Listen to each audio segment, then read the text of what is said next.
திண்டிவனம் புதுச்சேரி வழித்தடத்தில் 35 ரூபாய் கட்டணத்துக்கு பதிலாக 40 ரூபாய் வசூலிப்பதாக புகார்.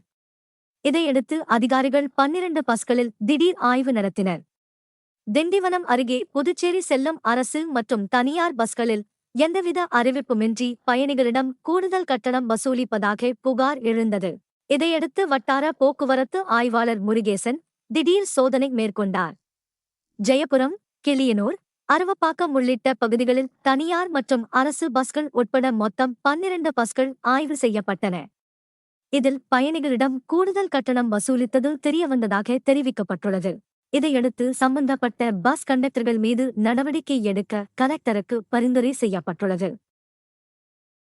மேலும் செய்திகளுக்கு திண்டிவனம் செய்திகள் சேனலை சப்ஸ்கிரைப் பண்ணுங்க.